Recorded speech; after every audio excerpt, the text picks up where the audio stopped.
Hello friends, कैसे हैं आप लोग। आज हम लोग डिस्कस करेंगे समानता का अधिकार, जो अनुच्छेद 14 से 18 के मध्य में उल्लिखित है। ये संविधान के भाग 3 में सम्मिलित किया गया है। तो इसके पहले वाले टॉपिक में हमने देखा है मौलिक अधिकारों की संकल्पना एवं उनके प्रकार। ठीक है, तो इस विषय पे हम लोगों ने डिस्कस कर लिया हुआ है। तो आज जो मौलिक अधिकार के प्रकार हैं उसी के तहत हम लोग आज जो पहला प्रकार है समानता का अधिकार, उस पर डिस्कस करेंगे। जैसा कि हम लोगों ने डिस्कस किया था पिछले लेक्चर में कि मौलिक अधिकारों को 6 वर्गों में विभाजित किया गया है, तो उसमें से ये पहला पार्ट है समानता का अधिकार। ठीक है, तो सबसे पहले हम लोग डिस्कस करते हैं आज के लेक्चर की हाइलाइट्स क्या क्या हम लोग की हैं। तो देखिए यहाँ पे लेक्चर की हाइलाइट्स में पहला सबसे है कि प्रीवियस ईयर के क्वेश्चन को देखेंगे हम लोग प्रीलिम्स के। फिर इसके बाद देखेंगे कि अनुच्छेद 14 में जो विधि के समक्ष समता का सिद्धांत दिया गया है या मौलिक अधिकार दिया गया है, इसकी व्याख्या करेंगे। फिर अनुच्छेद 15 की व्याख्या करेंगे। फिर अनुच्छेद 16 की व्याख्या करेंगे। फिर अनुच्छेद 17 की व्याख्या करेंगे और अनुच्छेद 18 की व्याख्या करेंगे। लास्ट में हम लोग जो आज पढ़ेंगे उसके आधार पे मैं आपको क्वेश्चन दूंगा, उन क्वेश्चनों का आंसर आप कमेंट बॉक्स में दीजिएगा। ठीक है, तो ये आज के लेक्चर के हाइलाइट्स हैं। हम लोग चलते हैं अपने टॉपिक पे डायरेक्ट। तो देखिए प्रीवियस ईयर के क्वेश्चन में एक क्वेश्चन आया हुआ है कि कानून को लागू करने के मामले में कोई विधान जो किसी कार्यपालक अथवा प्रशासनिक अधिकारी को अनिर्देशित एवं अनियंत्रित विवेकाधिकार देता है, भारत के संविधान के निम्नलिखित अनुच्छेदों में से किसका उल्लंघन करता है। ठीक है, तो यहाँ अनुच्छेद 14 है, अनुच्छेद 28 है, अनुच्छेद 32 है और अनुच्छेद 44 है। तो जाहिर सी बात है कि यहाँ पे एक दिया है कि अनिर्देशित एवं अनियंत्रित विवेकाधिकार, तो जाहिर सी बात है किसका उल्लंघन करेगा।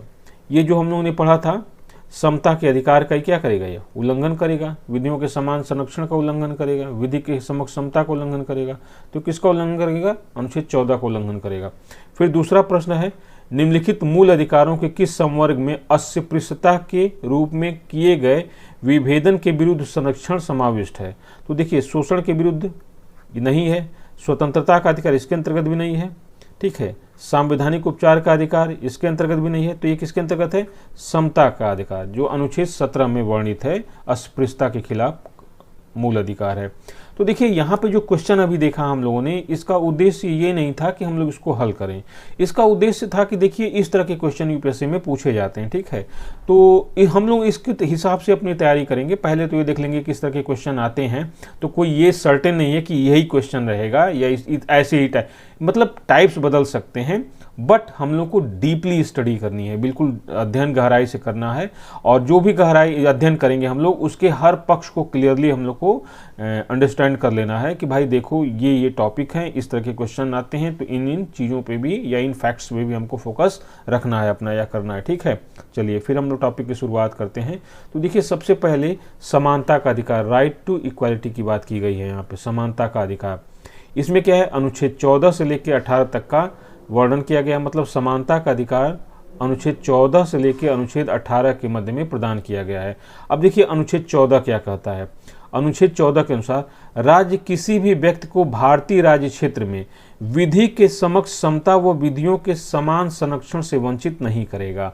ठीक है, इसका मतलब क्या है कि भारतीय क्षेत्र के अंतर्गत, जो भारतीय संप्रभुता के अंतर्गत कोई भी क्षेत्र है, तो वहां पे राज्य विधि के समक्ष समता, मतलब विधि के समक्ष सभी लोग समान होंगे और सभी लोगों को विधियों का समान संरक्षण भी प्राप्त होगा। इससे राज्य किसी को वंचित नहीं करेगा। यहाँ पर एक चीज ध्यान देने वाली बात है कि अभी हम लोगों ने जब पढ़ा था कि मौलिक अधिकार में कुछ मौलिक अधिकार हैं जो केवल नागरिकों को प्राप्त हैं, जबकि कुछ मौलिक अधिकार नागरिक और गैर नागरिक दोनों को प्राप्त हैं।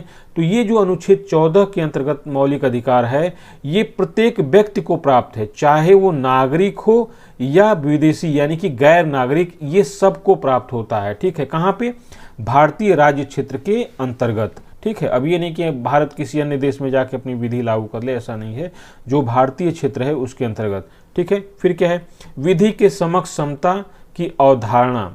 ठीक है, ये याद रखना है आपको कि विधि के समक्ष समता की अवधारणा ब्रिटेन के संविधान से ली गई है। ठीक है, यह एक नकारात्मक अवधारणा है। इसके अंतर्गत कहा गया ना कि देखिए ब्रिटेन में जब लागू किया गया था मौलिक अधिकार, तो उस समय वहाँ पे बहुत से विशेष अधिकार प्राप्त वर्ग थे, जैसे राजा था, मतलब जो वहाँ का क्राउन था, फिर जो वहाँ का पोप था, ठीक है, या पादरी हुआ करते थे, या वहाँ पे जो सामंत थे, तो इनको विशेषाधिकार प्राप्त था। ठीक है, तो यहाँ पे कहा गया है कि देखो भाई ऐसा है कि किसी को भी विशेषाधिकार नहीं प्राप्त रहेगा, सभी लोग क्या होंगे, समान होंगे। किस मामले में, विधि के समक्ष। ठीक है, तो विधि के समक्ष सभी लोग समान होंगे, यानी कि किसी को विशेषाधिकार प्राप्त नहीं होगा। तो इसका मतलब है कि यह अवधारणा क्या है, नकारात्मक अवधारणा है। मतलब ये कहती है कि किसी को भी विशेषाधिकार प्राप्त नहीं होगा। ठीक है, इसका तात्पर्य है समान परिस्थितियों वाले व्यक्तियों के साथ विधि द्वारा दिए गए विशेषाधिकारों तथा अधिरोपित कर्तव्यों के मामले में समान व्यवहार किया जाएगा और प्रत्येक व्यक्ति देश की साधारण विधि के अधीन होगा। ठीक है, मतलब कोई देश की साधारण विधि से ऊपर नहीं होगा। ठीक है, तो ये एक अवधारणा है जो कहाँ से ली गई है, विधि के समक्ष समता की अवधारणा ब्रिटेन के संविधान से ली गई है। तो इसको याद रखना है यहाँ पे। फिर इसके बाद दूसरी जो अवधारणा है वो क्या है, विधियों के समान संरक्षण, इक्वल प्रोटेक्शन ऑफ लॉज। विधियों के समान संरक्षण, इसकी अवधारणा किससे ली गई है, अमेरिकी संविधान से ली गई, जो यूएस है वहाँ के संविधान से ली गई है। यह एक सकारात्मक अवधारणा है।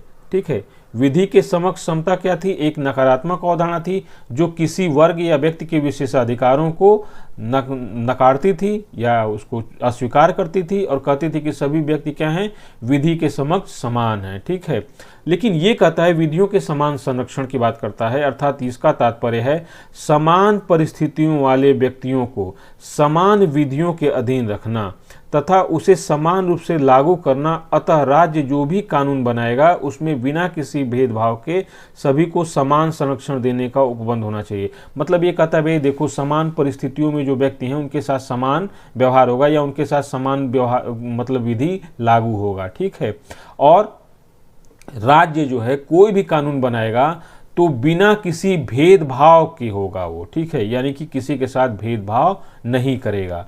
ठीक है, अब देखिए अनुच्छेद 14 में नैसर्गिक न्याय, जो नेचुरल जस्टिस की फीलिंग्स कही जाती है, उस सिद्धांत को अंतर्निहित किया गया है। किसमें, अनुच्छेद 14 में। क्यों, इसमें क्या हुआ है कि ये व्यक्ति को समान रूप से प्राप्त है और एक व्यक्ति होने के नाते ही ये नैसर्गिक रूप से उसे प्राप्त हो जाता है। ठीक है, अब लेकिन इसमें क्या कहा था सुप्रीम कोर्ट ने कि मिनर्वा मिल्स बनाम भारत संघवाद में संविधान का आधारभूत ढांचा घोषित किया गया।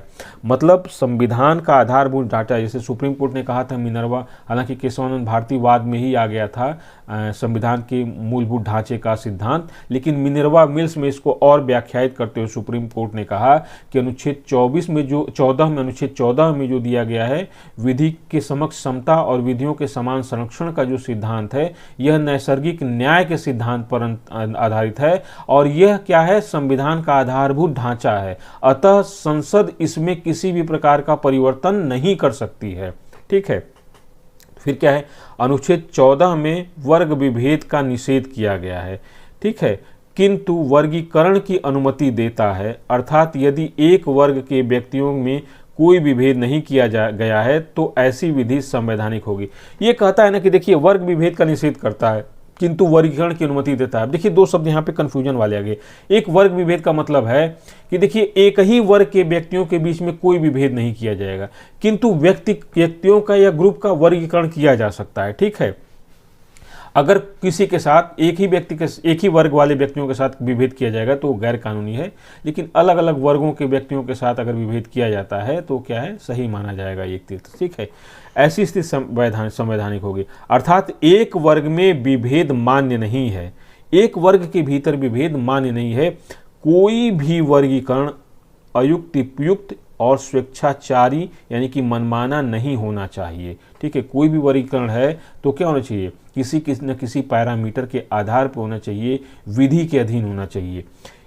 ईपी रोयप्पा बनाम तमिलनाडु राज्यवाद में सुप्रीम कोर्ट ने कहा कि समता और स्वेच्छाचारिता एक दूसरे के कट्टर शत्रु हैं।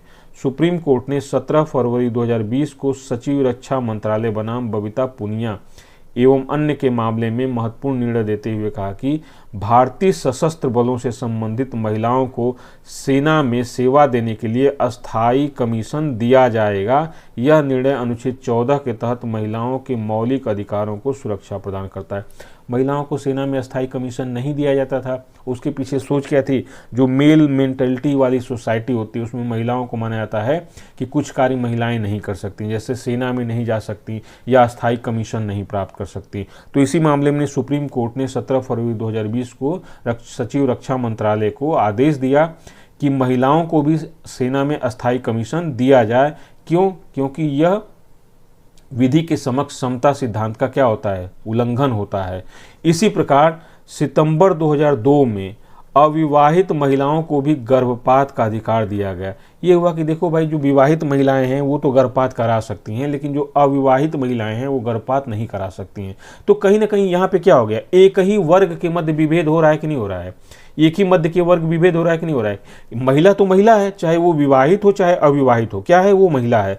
तो यहाँ पे एक अविवाहित महिला को वो अधिकार प्राप्त नहीं है, जबकि एक विवाहित महिला को वो अधिकार प्राप्त है। तो इसलिए कहा गया है कि इसका क्या करना है कि ये जो विधियों के समान संरक्षण का सिद्धांत है ये उसका उल्लंघन कर रहा है।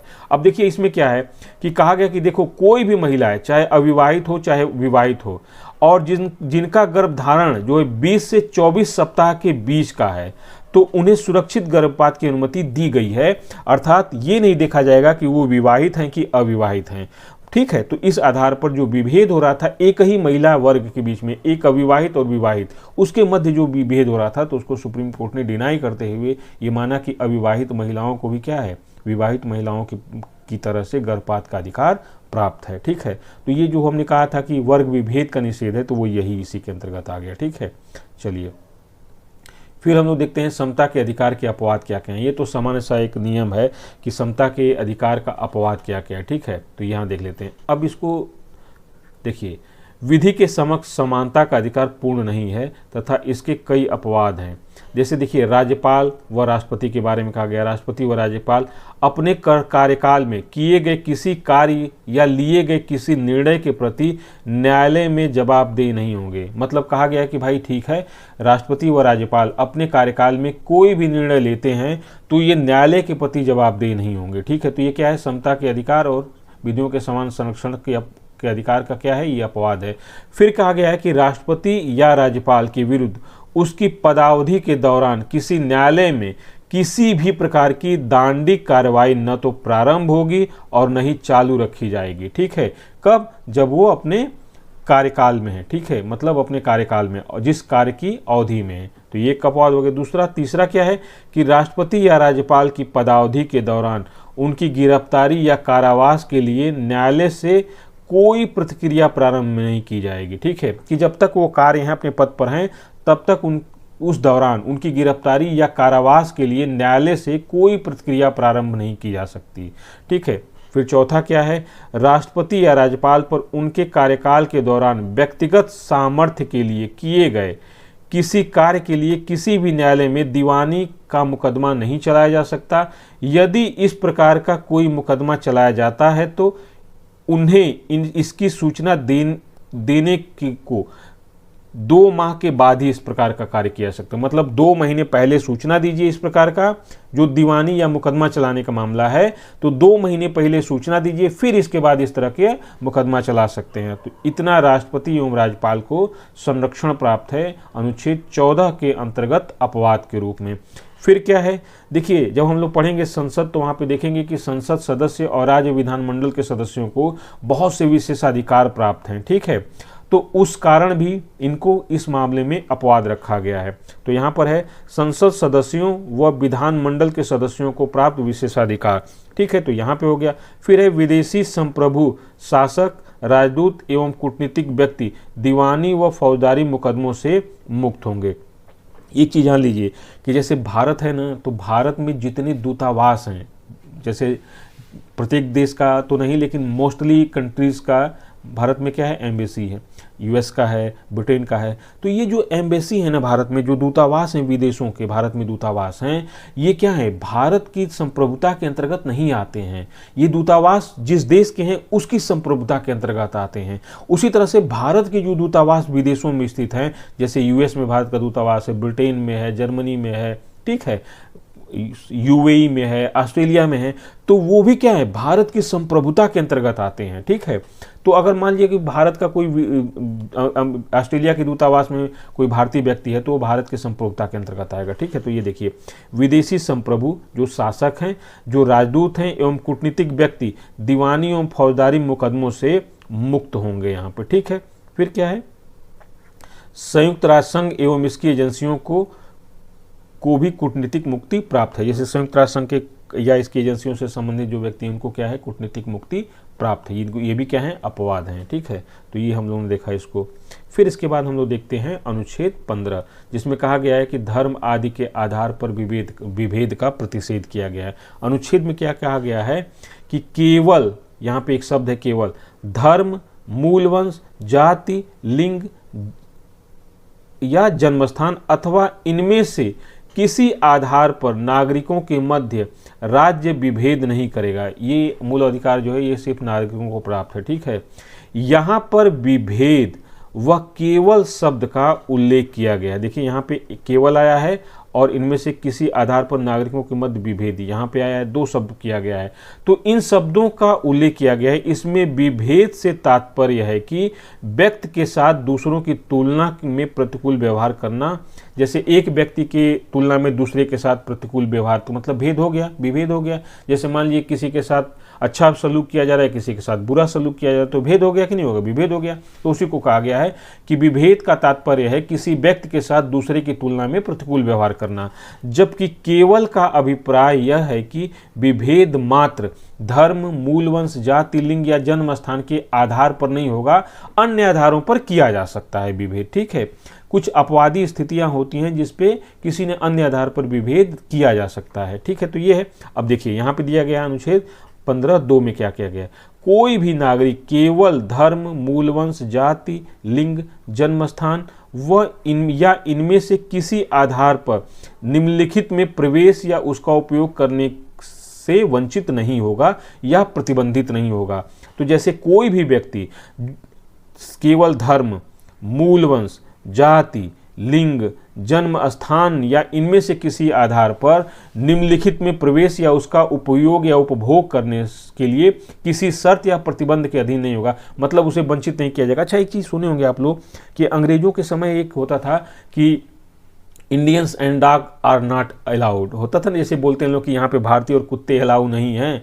तो ये क्या होता था, ये अनुच्छेद 15(2) का ही उल्लंघन था कि उसमें क्या होता था, रंग के आधार पे या रेस के आधार पर इंडियन को क्या किया जाता था, उसमें अलाउ से वंचित कर दिया जाता था। भाई मान लेते कुत्तों को अलाउ नहीं करते हो, ठीक है, लेकिन इंडियंस को अलाउ नहीं कर रहे हो, तो इसका मतलब क्या है कि तुम रेस के आधार पे, प्रजाति के आधार पे इंडियन को अपने से निकृष्ट मान रहे हो। तो ये इसी तरह की बात है कि इस तरह का कोई भी व्यवहार नहीं किया जाएगा। अब वो कहाँ प्रतिबंधित नहीं होगा, जहाँ सभी जा सकते हैं, जैसे दुकानों में, सार्वजनिक भोजनालयों में, होटलों एवं सार्वजनिक मनोरंजन के स्थलों पर, यहाँ पे भी जा सकते हैं। फिर कहाँ जा सकते हैं, राज्य निधि से पोषित या सार्वजनिक उपयोग हेतु समर्पित कुओं, तालाबों, स्नान घाट, सड़क या सार्वजनिक समागम के स्थलों आदि पर। इसमें किसी व्यक्ति को धर्म, मूलवंश, जाति, लिंग, जन्मस्थान या इसमें से किसी के आधार पर प्रवेश से या उसके उपयोग से प्रतिबंधित नहीं किया जाएगा। ठीक है, तो ये हम लोग देखा अनुच्छेद 15(2) में। फिर देखते हैं अनुच्छेद 15(3) में क्या है कि राज्य, देखिए इसमें राज्य महिलाओं और बच्चों के लिए उनकी विशेष स्थिति के आधार पर कुछ विशेष प्रावधान करने की शक्ति प्रदान करता है।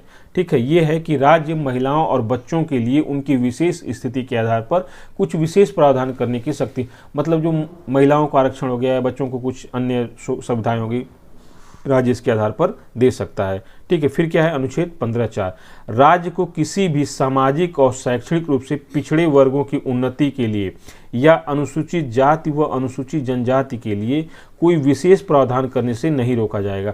मतलब राज्य अगर देखता है कि सामाजिक रूप से और शैक्षणिक रूप से कुछ पिछड़े वर्ग हैं या अनुसूचित जाति या अनुसूचित जनजाति के लिए कुछ विशेष प्रावधान करने की जरूरत है, तो राज्य को ये अनुच्छेद अलाउ करता है कि राज्य ऐसा कर सकता है। इस प्रावधान को संविधान के प्रथम संशोधन अधिनियम 1951 द्वारा शामिल किया गया है 15(4) को। और किस वाद में था, ये चंपाकम द्वैराजन वाद में था, जो तमिलनाडु के थे। ठीक है, ध्यातव्य है कि शिक्षण संस्थानों में आरक्षण का प्रावधान अनुच्छेद 15(4) के माध्यम से ही किया गया है। ठीक है, जो शिक्षण संस्थानों में SC ST OBC के लिए जो प्रावधान किया गया है या महिलाओं को लिए जो प्रावधान किया गया है वो 15(3) में है। जो SC ST और OBC के लिए विशेष प्रावधान किया गया है वो 15(4) में किया गया। लेकिन इसमें शिक्षण संस्थानों में, सरकारी नौकरियों में जो है वो अनुच्छेद 16 के तहत है। यहाँ पे बात किसकी की जा रही है? शिक्षण संस्थानों में। ठीक है, फिर क्या है? अनुच्छेद 15(5) इसमें यह प्रावधान किया गया है कि यदि राज्य सामाजिक और शैक्षणिक रूप से पिछड़े वर्गों SC ST के लिए निजी शैक्षणिक संस्थानों, यहाँ प्राइवेट एजुकेशनल इंस्टीट्यूशन की बात की जा रही है, यहाँ पे क्या है? गवर्नमेंट इंस्टीट्यूशंस हैं। यहाँ पे 15(5) में क्या है कि इसमें यह प्रावधान किया गया है कि राज्य सामाजिक और शैक्षणिक रूप से पिछड़े वर्गों SC एवं ST के लिए निजी शिक्षण संस्थानों में आरक्षण का प्रावधान लागू कर सकता है। अनुच्छेद 30(1) में निर्दिष्ट अल्पसंख्यक शैक्षणिक संस्थान इस प्रावधान के दायरे में शामिल नहीं होंगे। यह प्रावधान 93वें संविधान संशोधन द्वारा 2005 में जोड़ा गया। किसको? अनुच्छेद 15(5) को इसको जोड़ा गया है। लेकिन इसमें जो अनुच्छेद 30(1) के तहत जो अल्पसंख्यक वर्ग के शैक्षणिक संस्थान हैं उसमें उनको निजी क्षेत्र का स्कूल नहीं माना जाएगा, तो इसलिए उसमें निजी क्षेत्र नहीं माना जाएगा, तो उसमें OBC ST ST को आरक्षण नहीं दिया जाएगा। तो देखे होंगे इस तरह के जामिया मिल्लिया में SC ST OBC को आरक्षण नहीं है। ठीक है, तो इस तरह से देखते हैं। फिर इसके बाद देखते हैं हम लोग कि अनुच्छेद 15(6) में क्या है। इसको 103वें संविधान संशोधन अधिनियम 2019 के माध्यम से जोड़ा गया। इसमें क्या किया गया है कि जो इकोनॉमिकली वीकर सेक्शंस हैं, जिसको कहा जाता है EWS, आर्थिक रूप से कमजोर वर्गों के उन्नति के लिए तथा निजी शिक्षण संस्थानों सहित शैक्षणिक संस्थानों में ऐसे वर्गों के लिए 10% आरक्षण का प्रावधान किया गया है। जो सामान्य वर्ग के छात्र हैं उनके लिए EWS लाया गया, इकोनॉमिक वीकर सेक्शन। ठीक है, जिसमें उनको 10% का आरक्षण दिया गया है। ठीक है, तो ये एक तरह से अनुच्छेद 15 की हम लोगों ने व्याख्या की।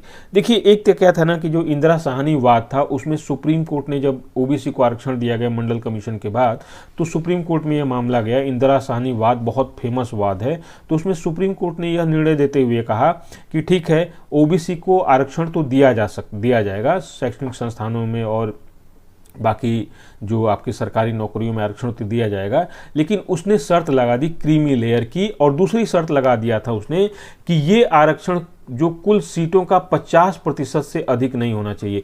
कुल आरक्षण कितना होना चाहिए? 50% के नीचे ही होना चाहिए। मतलब एक कैप लगा दिया था या एक लिमिटेशन लगा दिया था कि 50% से कम ही आरक्षण दिया जाएगा। लेकिन इसका अपवाद देखने को मिलता है तमिलनाडु में। तमिलनाडु में कुल आरक्षण पहले से ही कितना था? 69%। तो यहाँ पे तमिलनाडु ने क्या किया कि ये आरक्षण 69% लागू करके उसको संविधान की 9वीं अनुसूची में डाल दिया। ठीक है, संविधान संशोधन के माध्यम से। तो 9वीं अनुसूची में जिस चीज को डाल दिया गया उस पर न्यायालय कोई निर्णय नहीं दे सकता था, लेकिन न्यायालय ने फिर निर्णय दिया कि 1973 के बाद कोई अगर प्रावधान संविधान संशोधन करके 9वीं अनुसूची में डाला गया है तो उसके बाद के डाले गए प्रावधानों का न्यायालय क्या कर सकता है? पुनरीक्षण कर सकता है। तो ये बहुत पहले डाल दिया गया था, तो इसलिए इसका पुनरीक्षण नहीं किया जा सकता है। तो तमिलनाडु को छोड़ दिया जाए। तो इसके बाद सुप्रीम कोर्ट ने कहा था कि किसी भी राज्य में आरक्षण का कुल जो कोटा है वो 50% से अधिक नहीं होगा। लेकिन यहाँ पे क्या किया गया था कि 103वें संविधान संशोधन अधिनियम 2019 के माध्यम से जो EWS को आरक्षण दिया गया, इसमें 10% क्या किया गया? और जोड़ दिया गया। तो पहले से जो आरक्षण की व्यवस्था थी वो कितनी थी? 49.5% आरक्षण थी, इसमें 10% और जोड़ दिया गया। तो कुल आरक्षण की व्यवस्था की यहाँ पर देखते हैं हम लोग।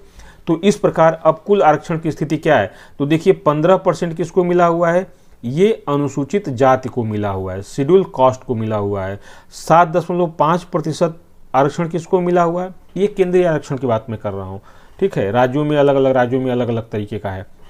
ये अनुसूचित जनजाति को आरक्षण मिला हुआ है।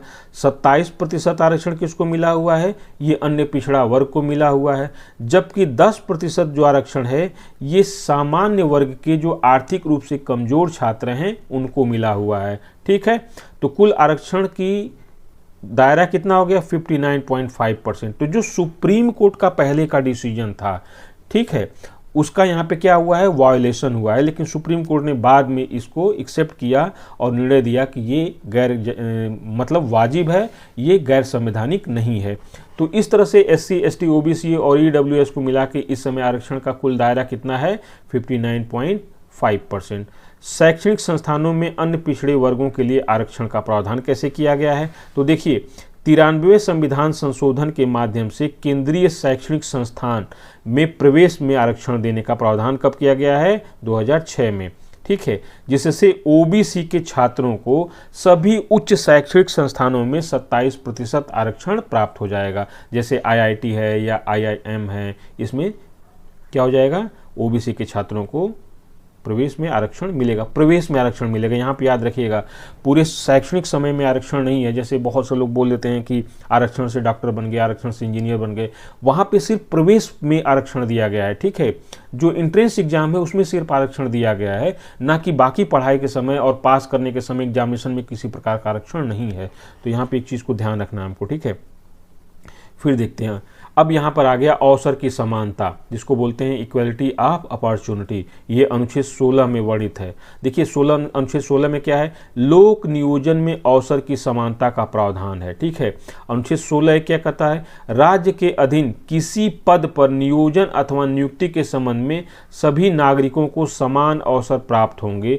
ध्यातव्य है कि केवल प्रारंभिक नियुक्ति के मामले में ही नहीं, बल्कि पदोन्नति, जो प्रमोशन है, पदच्युति, वेतन, अवकाश, ग्रेच्युटी, पेंशन आदि में भी क्या होगा, ये प्रावधान लागू होगा। सभी नागरिकों को समान रूप से ट्रीट किया रहेगा। कौन, राज्य करेगा।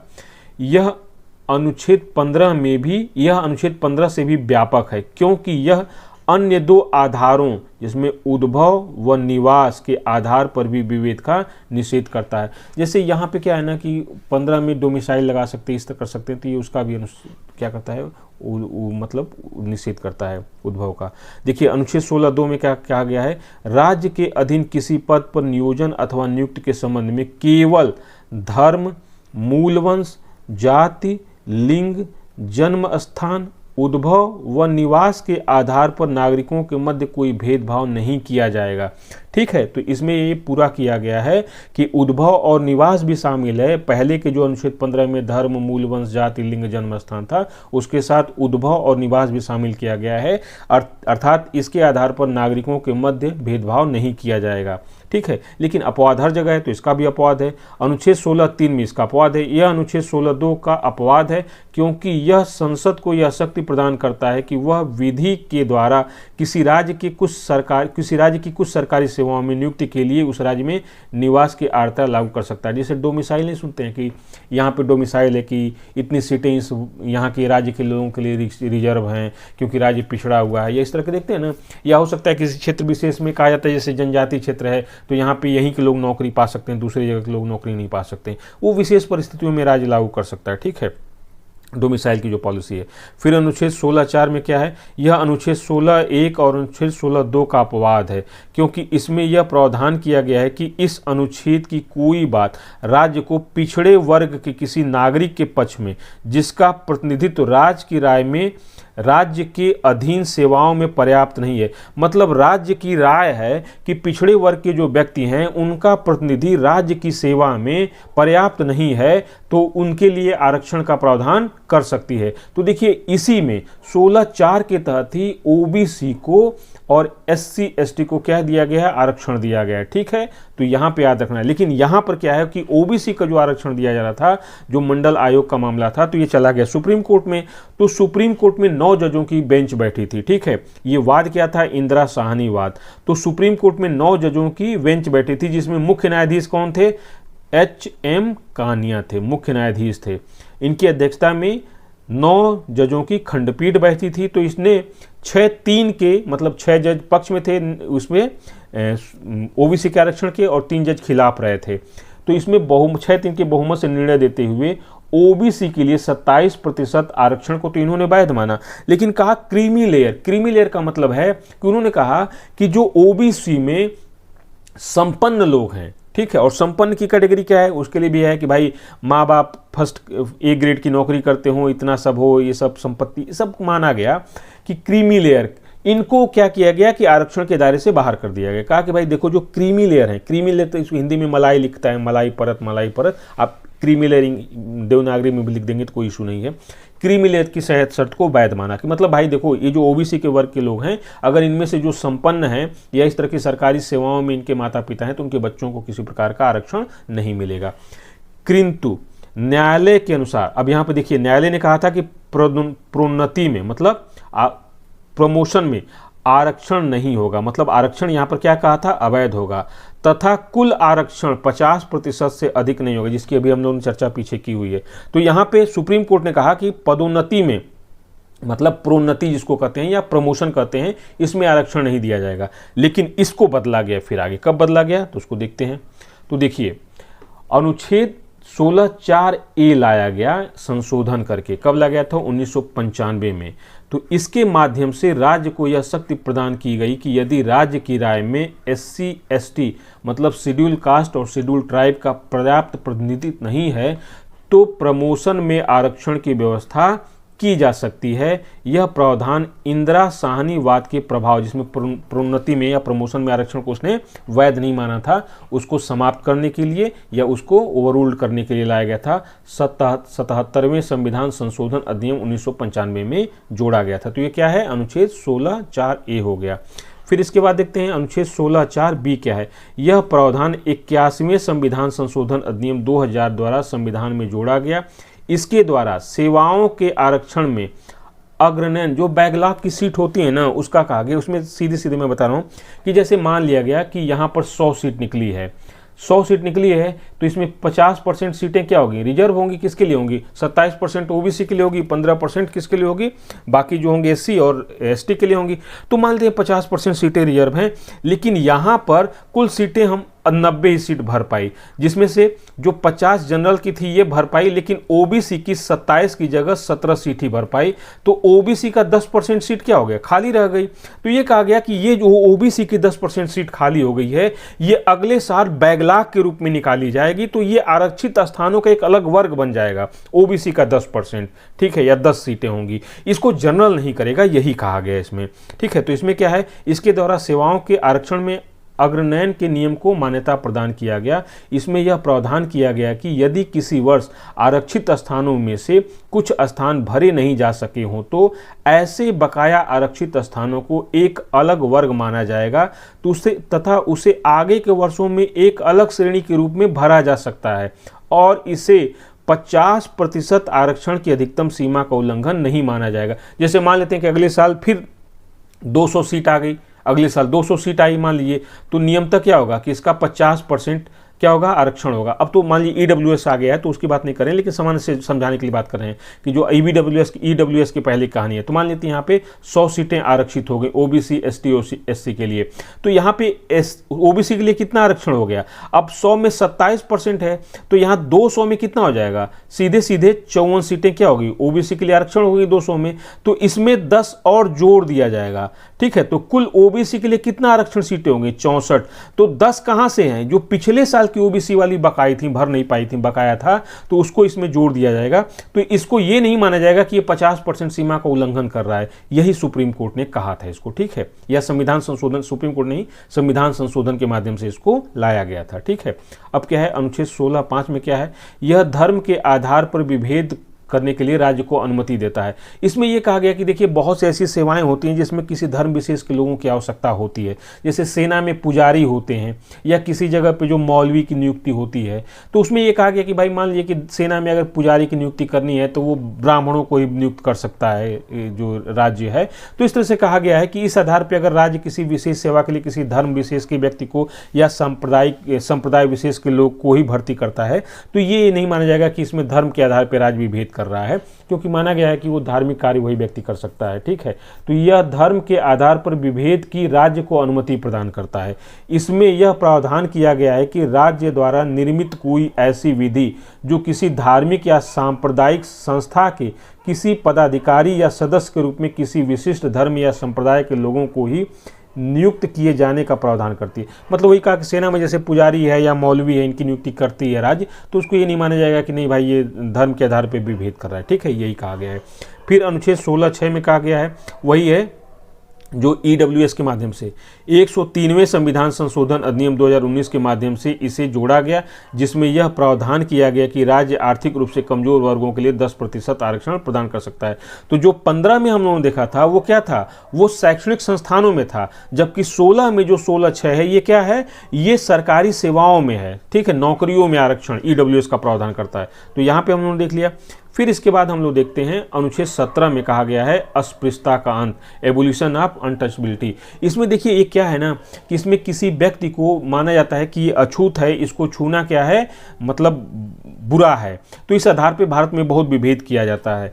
अब देखिए इसकी शुरुआत कहाँ हुई, तो देखिए जो भारतीय समाज है ना, इसमें हिंदू मैथोलॉजी में क्या किया गया है कि इसमें वर्ण व्यवस्था की गई है। अब लाख वर्ण व्यवस्था की कोई बड़ाई कर ले, लेकिन ये होता है कि वर्ण व्यवस्था में कर्म के आधार पर, लेकिन एक्चुअल में फॉलो तो वो जन्म के आधार पर ही किया गया।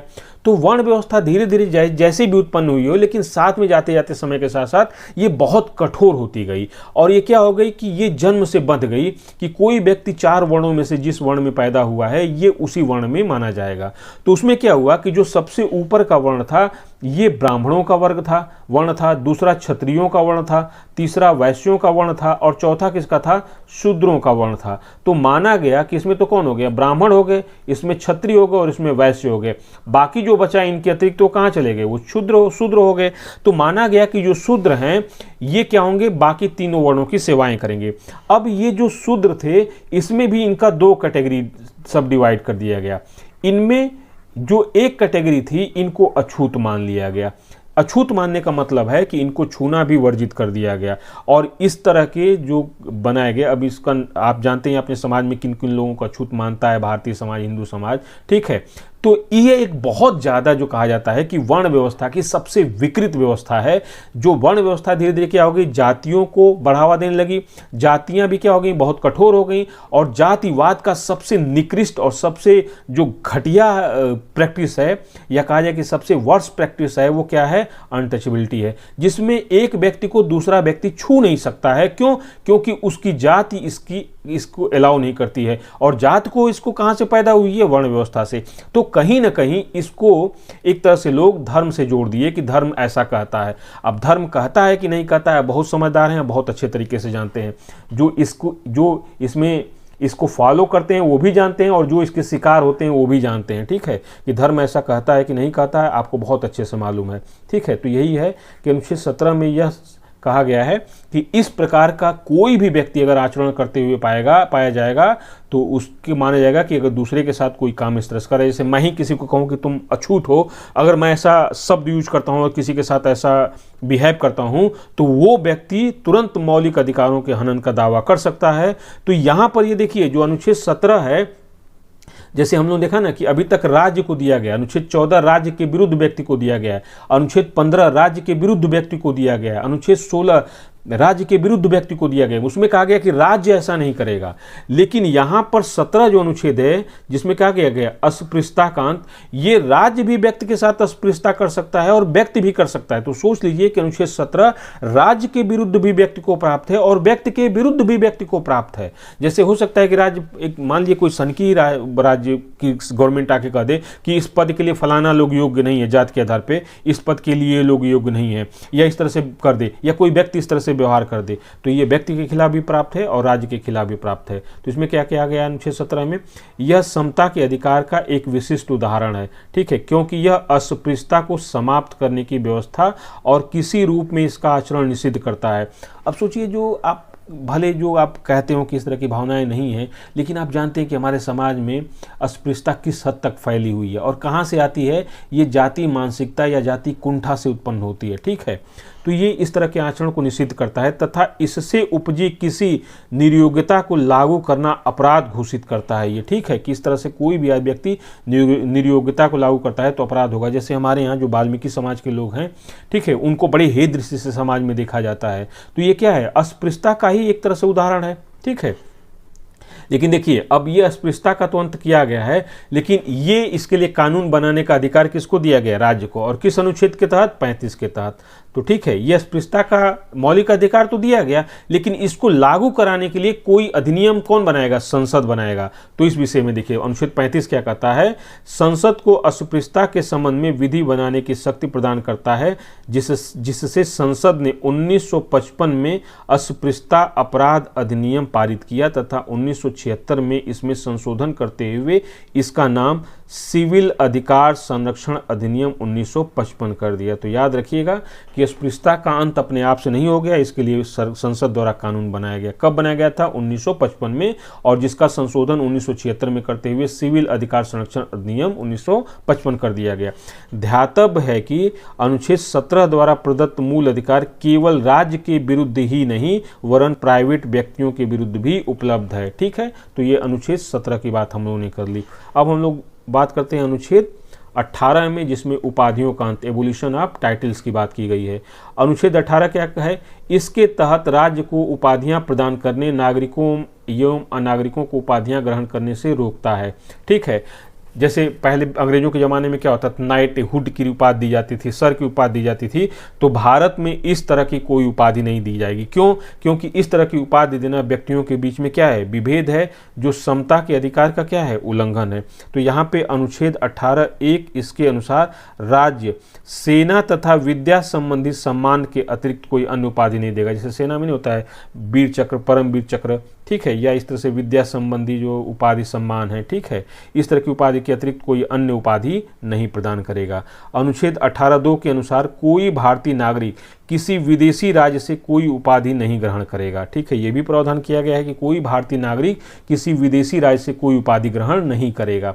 अनुच्छेद 18(3) में क्या कहा गया है? कोई विदेशी जो भारत में कोई लाभ या विश्वास का पद धारण करता है वह किसी विदेशी राज्य से कोई उपाधि राष्ट्रपति की सहमति के बिना नहीं ग्रहण करेगा। जैसे कोई विदेशी है, भारत में आके काम कर रहा है, या तो सरकारी सेवा में या विश्वास का कोई पद धारण करता है, तो राष्ट्रपति की बिना सहमति से कोई उपाधि जाके वो भी नहीं धारण करेगा। नागरिक तो बिना राष्ट्रपति की अनुमति से धारण नहीं करेगा, ठीक है, विदेशी भी निर्धारण करेगा। अनुच्छेद 18(4) में क्या कहा गया है? कोई भी व्यक्ति जो भारत में किसी लाभ या विश्वास के पद पर है वह किसी विदेशी राज्य से कोई भेंट, उपलब्धि या पद राष्ट्रपति की अनुमति के बिना ग्रहण नहीं करेगा। मतलब अगर भारतीय भी है तो वो भी किसी विदेशी राज्य से कोई भेंट है, उपलब्धि है या पद है, राष्ट्रपति की अनुमति से ही ग्रहण करेगा, अन्यथा नहीं करेगा। अब देखिए यहाँ पे क्या है? बालाजी राघवन बनाम भारत संघ 1996 में सुप्रीम कोर्ट ने यह स्पष्ट किया कि भारत रत्न, पद्म विभूषण, पद्म भूषण व पद्मश्री अलंकरण अनुच्छेद 18(1) में प्रयुक्त उपाधि शब्द के अंतर्गत शामिल नहीं है, क्योंकि यह उपाधि नहीं बल्कि सम्मान है और इसका उपयोग पाने वाले के नाम के प्रत्यय या उपसर्ग के रूप में नहीं होगा। मतलब प्रत्यय उपसर्ग क्या है कि नाम के आगे लगा लेना कि फलाना पद्मश्री फलाना, इस तरह से नहीं कर सकता है, या भारत रत्न फलाना या फलाना भारत रत्न, इस तरह से नाम उपयोग नहीं किया सकता है, के रूप में नहीं होना चाहिए, अन्यथा उन्हें पुरस्कार को त्यागना होगा। कोई भी इस तरह से व्यक्ति जैसे लिख देता अपने नाम के आगे, जैसे कोई पद्मश्री पाया हुआ है तो नाम के आगे पद्मश्री फलाना नहीं लिख सकता है, या नाम के पीछे फलाना पद्मश्री नहीं लिख सकता इस तरह, ठीक है, तो ये भी जान लीजिएगा। ध्यातव्य है कि यह विवाद 1954 में तब उत्पन्न हुआ जब भारत सरकार ने विभिन्न प्रकार के सम्मान व उपाधियां देना प्रारंभ किया। तो ये हुआ कि भाई जब 1954 में भारत सरकार ने भारत रत्न देना प्रारंभ किया, जैसे डॉक्टर राजेंद्र प्रसाद हैं, सर्वपल्ली राधाकृष्णन हैं, सी राजगोपालाचारी हैं, इनको भारत रत्न दिया गया, तो उस समय हुआ कि भाई ये क्या है, अनुच्छेद 18 का तो एक तरह से उल्लंघन है। तो उसमें सुप्रीम कोर्ट ने कहा कि नहीं भाई ये उल्लंघन नहीं है, क्योंकि ये एक तरह से क्या है, उपाधि नहीं है बल्कि सम्मान है। तो यही कहा गया है। एक वर्ष में भारत रत्न पुरस्कारों की कुल संख्या अधिकतम 3 तक सीमित है। इस प्रकार एक वर्ष में दिए जाने वाले पद्म पुरस्कारों की कुल संख्या मरणोपरांत पुरस्कारों और NRI, विदेशी और OIC, overseas citizen of India जो कहा जाता है, कि दिए गए पुरस्कारों को छोड़कर 120 से अधिक नहीं होना चाहिए। दरअसल अभी देखेंगे ना कि लेटेस्ट में 5 लोगों को भारत रत्न दिया गया है, ठीक है, जिसमें कर्पूरी ठाकुर हैं, ठीक है, और इसमें से चौधरी चरण सिंह भी हैं, फिर इसके बाद लाल कृष्ण आडवाणी को दिया गया। तो इस तरह से 5 लोगों को भारत रत्न दिया गया है, ठीक है। तो इसलिए कहा गया कि देखिए भाई इतने लोगों को भारत रत्न दिया गया है, तो आप लोग इसको याद रखिएगा कि ये एक वर्ष में अधिकतम भारत रत्न की संख्या देनी कितनी की है, 3 है। तो देखिएगा कि वो कुछ लोगों को 23 में दिया गया, कुछ लोगों को 24 में दिया गया। तो ये उपाधियों का अंत था।